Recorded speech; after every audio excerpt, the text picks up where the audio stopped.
Welcome, everybody. I'm Julia Garcia. I'm the head of operations at Pear Suite.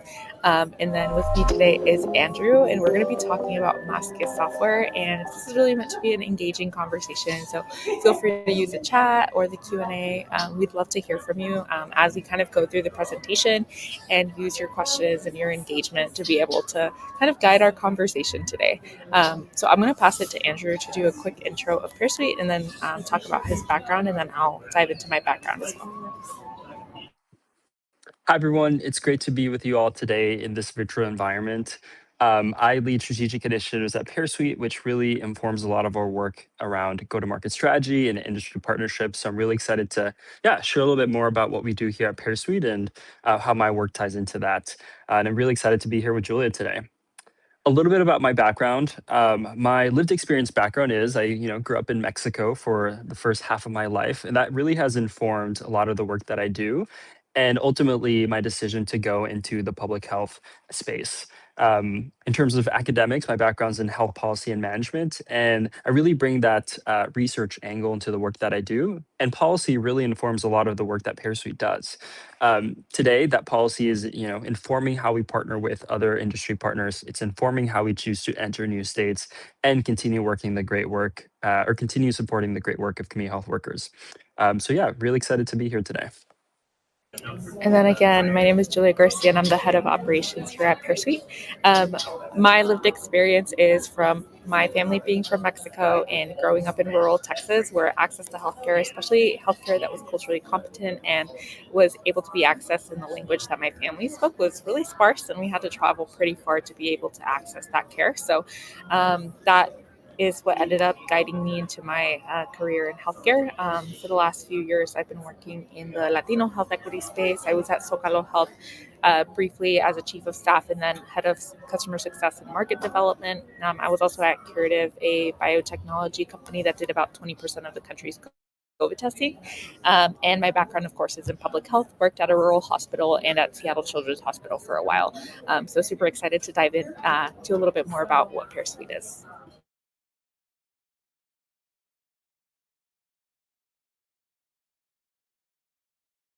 All right, I'll pass it to Andrew, and he can do a little bit of a background on what Pear Suite is. Yes. So at Pear Suite, we're all about supporting and empowering community health workers. Now, if I was in a room, I'd ask you all to raise your hands if you have heard of community health workers, if you have engaged with a community health worker, also known as a promotora de salud in many communities around the country.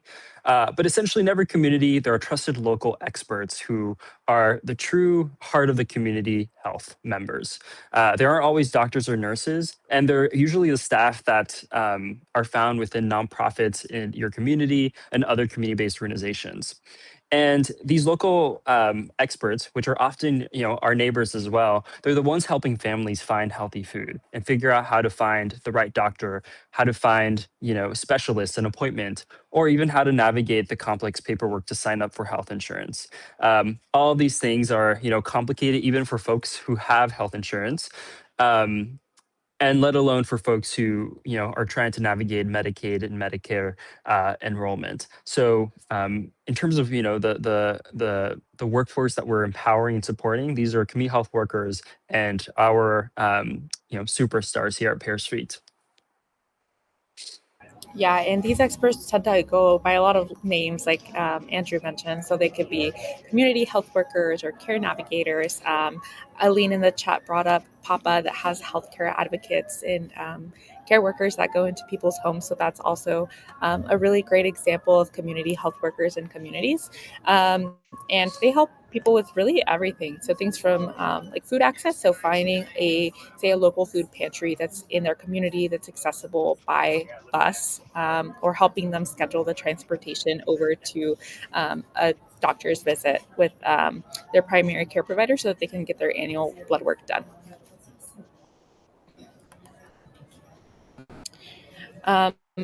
And there's a lot of different organizations that have been doing this great work for decades. So if you think of any community across the country, all of them have either a local church or a food bank or a homeless shelter that have been doing really great work for years.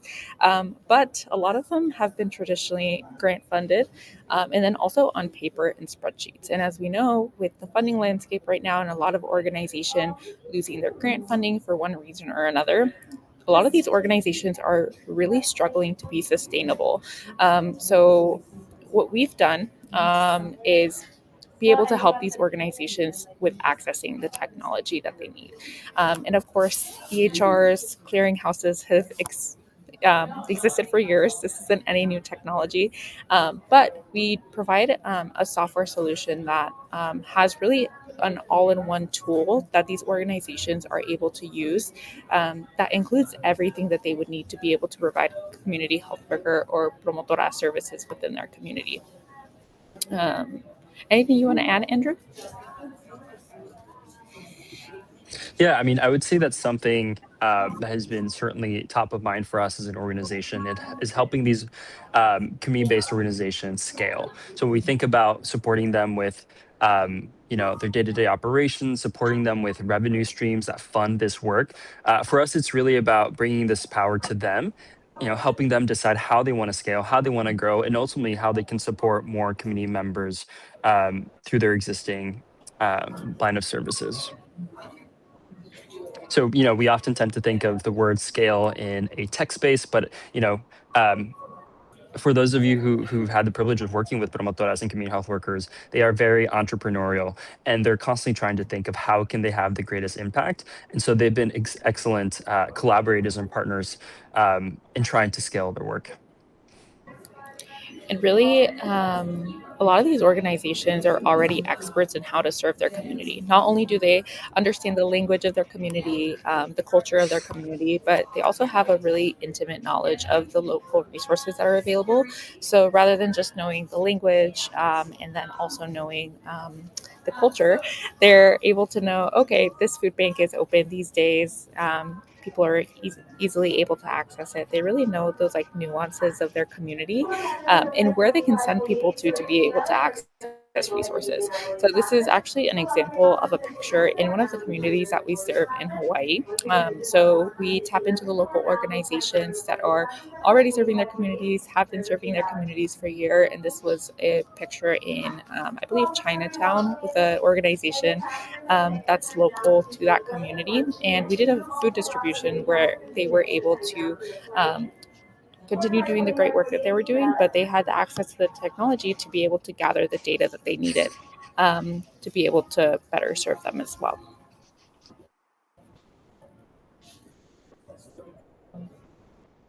Do you want to go ahead and dive into the platform, Andrew? For sure. Yes. So the theme of this presentation in part is, not only about the work that we do, but how the work that we do impacts the community-based organizations that we support. And so I'd say that many startups are designed to scale themselves, but at Pear Suite, we really have this goal that aligns and aligns with the incentives of these organizations, which is to scale others, to scale these organizations. And really, one of the principal ways that we do that is through our platform. Our platform is a care navigation platform that is AI enabled and is meant to support these providers. Again, these are community health workers, these are promotoras, sometimes they're also doulas who are doing this work already, but want to find ways to either tell a story with data, want to find ways to be able to get paid for the work that they do in working with Medicaid and Medicare programs and health plans.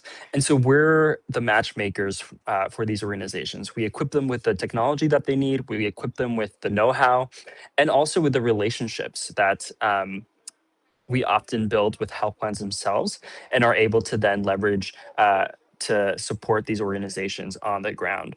Our platform, initially started by supporting the automation of workflows and having kind of guided scripts to support this work, but it really has grown to become very robust. And now we have our mobile app that allows for home visitations for a lot of this work that is done on the ground. So yes, our platform supports with workflows and goals, care planning, hub support, referrals, and mainly, claim submissions, which is very important for building sustainable revenue models. Anything And you'd add, Julia? yeah, and on the person centered aspect of this as well, I think that for the promotoras and community health workers that are doing this work on the ground every single day, something that's been really important to them too is having that one platform that they can go to do all of their work. So I was previously at a different organization where the community health workers were having to use multiple different systems to be able to track all of this information just to be able to provide services in their community. So they'd use an EHR for one thing, they'd use a clearinghouse for another thing, they would use a care planning system for another thing, they'd use a referral tool for something else.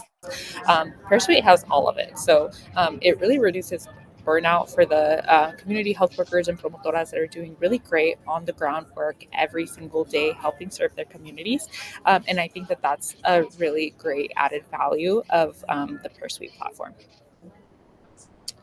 The last thing I'll add that I think is really unique about our platform is that, within our internal team, we have CHWs, we have doulas. And so these team members are influencing and supporting all aspects of our platform.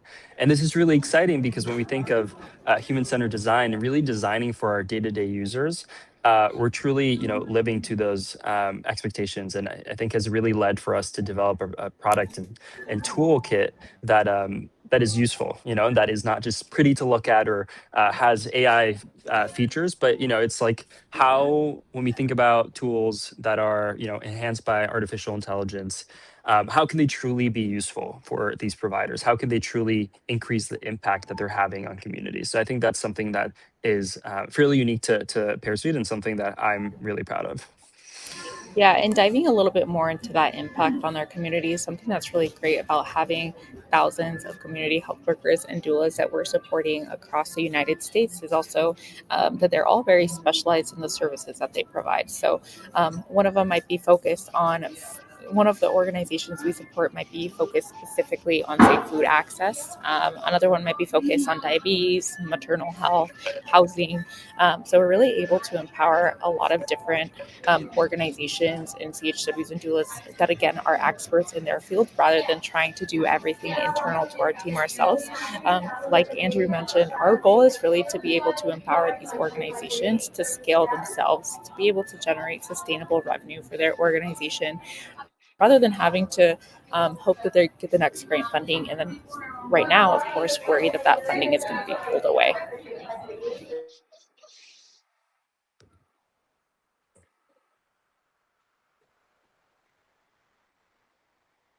Okay. And then, but we also quickly learned that we can't just be another tech company. A lot of these organizations that are doing really great work in their community have never had to work with a health plan, have never had to worry about compliance or submitting a claim. So, something that we realized was if we wanted to be able to connect these community based organizations to health plans and health systems that are really interested in being able to tap into their community, we had to also provide more wraparound support to these organizations. So we developed the ProCare's Provider Network, and the Provider Network really serves to connect those community-based providers like community health workers, doulas, and promotoras into a supportive network that handles their admin, their contracting, billing, so that they can focus on delivering culturally responsive care rather than on the back end that happens. So we act as a supervising provider, as it's called in the state of California. And thank you, Adrian, for bringing in BHCS and Medi-Cal. We act as a supervising provider for over 200 organizations in the state of California. So that they don't have to focus on, making sure to be able to submit claims or hiring somebody specific to that. They're really able to continue focus on delivering care within their community. Anything you want to add, Andrew?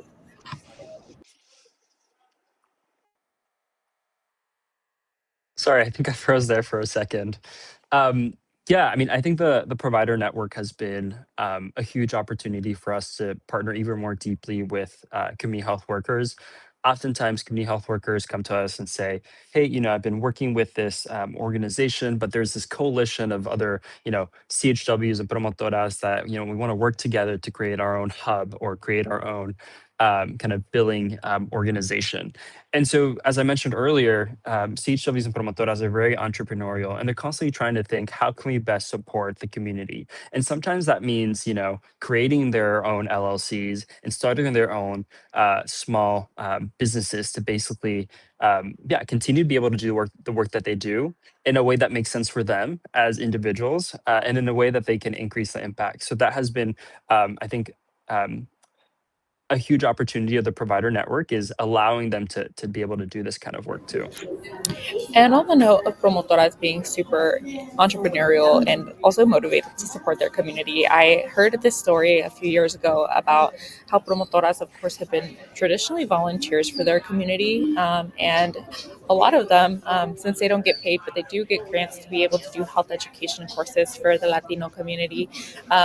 One of them, she would, be in charge of making sure to rent the venue to do the CPR classes and diabetes education and whatever the grant was really targeted towards. And the only payment that she would receive, since she was a volunteer, would sometimes be changed so that she could go to the vending machine and grab a snack after. So that's kind of the type of work that promotoras have been subjected to for really decades. The promotora movement started in the 1900s, really targeted towards supporting farm workers, especially in the Central Valley, and that's kind of the kind of great people that we're hoping to support is being able to get them to generate the sustainable revenue so that promotoras that are already doing great work in the community, have been proven to be able to support better health outcomes for the community, are able to get paid for the work that they do and be rewarded for that value that they add to our communities.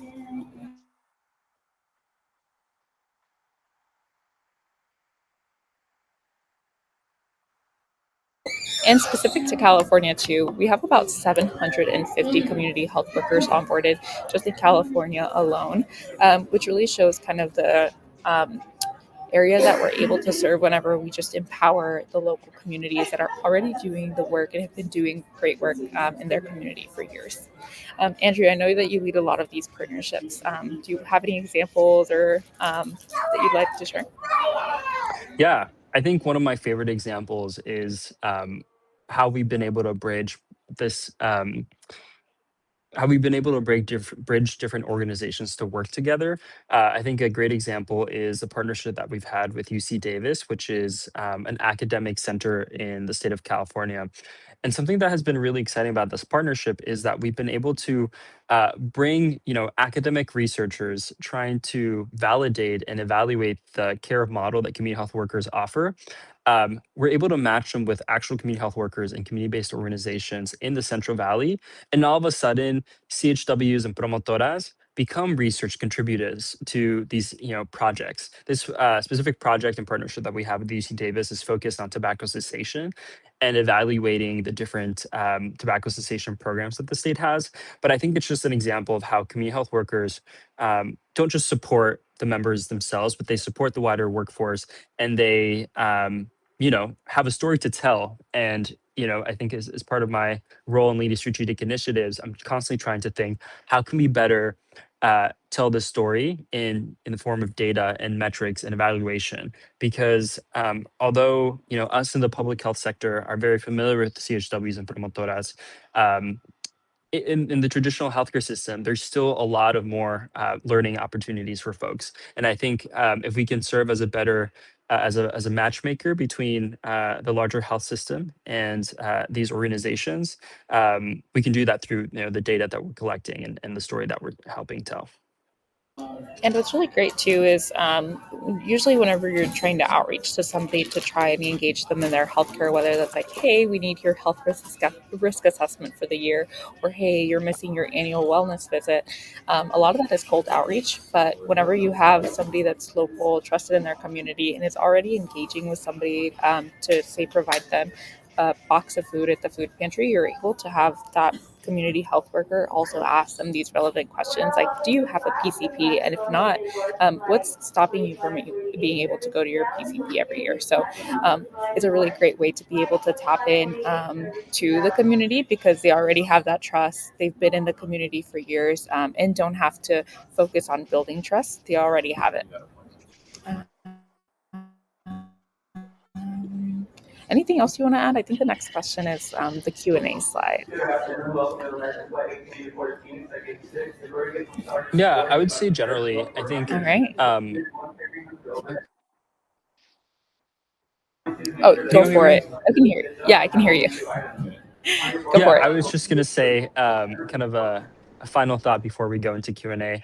I think something that has been really exciting about our business model as an organization, but also, as a startup, is really aligning the incentives of a, um, seed stage startup to that of you know the work that we do, and that the incentives that these community health workers have towards scaling, towards increasing the revenue streams that they have, but also through increasing the impact that they have. So I think this alignment of incentives has been a huge opportunity, and certainly as someone with a public health background, I feel very compelled to doing this work and growing as a company, and growing in terms of the impact that we have.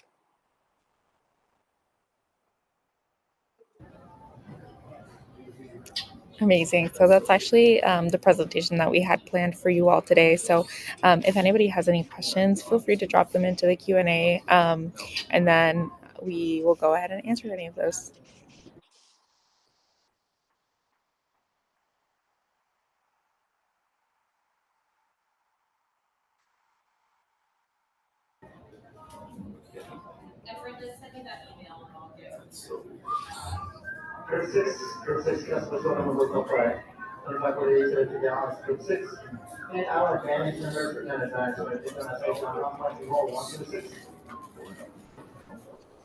I'm curious how many of those in the call are within the healthcare system or healthcare sector.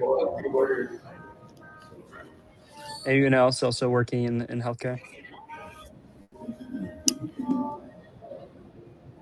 Yes, that's a really great question, Christina. So, Pear Suite is very similar to every other website, to where you can use the browser's translation feature to be able to translate the Pear Suite website. So, any languages that are available in the translation feature of your browser, Pear Suite could be displayed.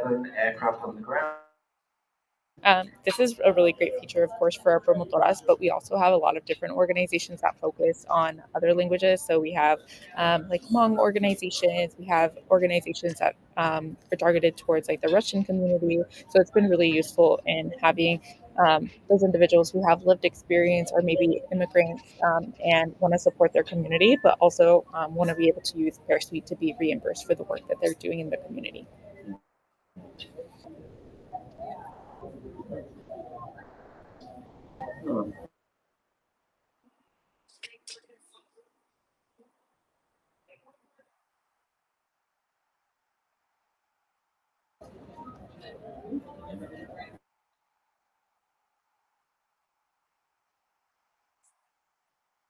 Any other questions?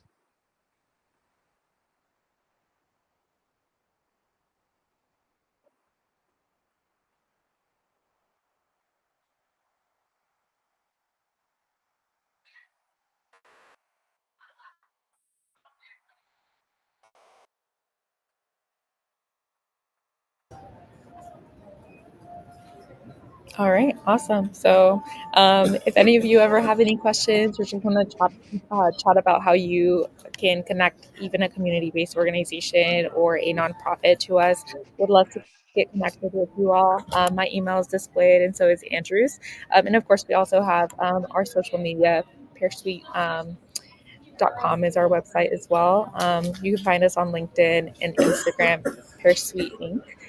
We're always posting about new organizations that we're partnering with in your community, that are able to, of course, be reimbursed for the great work that they're doing through our platform. Yes, thank you so much. And yeah, please feel free to reach out. Would love to connect.